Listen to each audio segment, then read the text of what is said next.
যে সময়টা জীবনে একবার চলে গেল সেইটা কিয়ামতের আগে আর কখনো ফিরে আসবে না।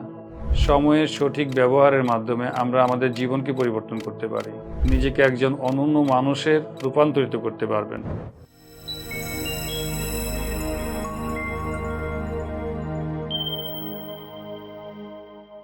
আসসালামু আলাইকুম, সবাইকে শুভেচ্ছা।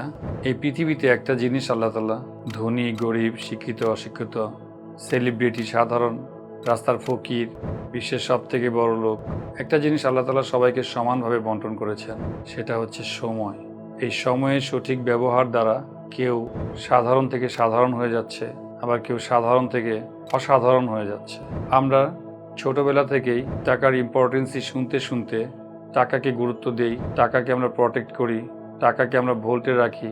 টাকা একবার নষ্ট হলে বা হারিয়ে গেলে আবার অর্জন করা যায়, কিন্তু সময় যদি একবার চলে যায় সেটা আর কোনোভাবেই আপনি ফিরিয়ে আনতে পারবেন না।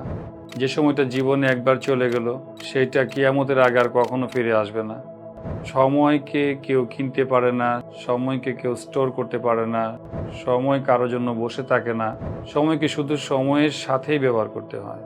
অথচ আমরা সময়ের প্রতি কত উদাসীন।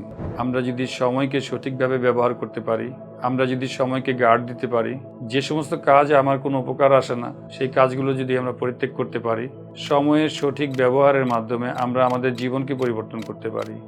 24 ঘন্টার টাইম ফ্রেম সবার জন্যই। আপনি চাইলেও এই 24 ঘন্টাকে পরিবর্তন করতে পারবেন না, আপনি টাইমকে ম্যানেজ করতে পারবেন না।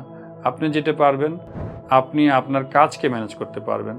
যে কাজগুলো আপনার লক্ষ্যের সাথে সামঞ্জস্যপূর্ণ, যে কাজ করলে আপনার গোলকে আপনি বাস্তবে রূপান্তরিত করতে পারবেন, সেই কাজগুলো যদি করেন, আপনি এই 24 ঘন্টা সময়ের মধ্যেই নিজেকে একজন অনন্য মানুষের রূপান্তরিত করতে পারবেন।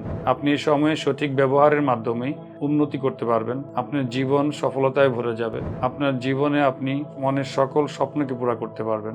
অথচ এই সময়কে যারা সঠিকভাবে ব্যবহার না করতে পারে, তারা জীবন থেকে পিছিয়ে যায়, তারা তাদের কোনো অর্জনই ঠিকভাবে করতে পারে না।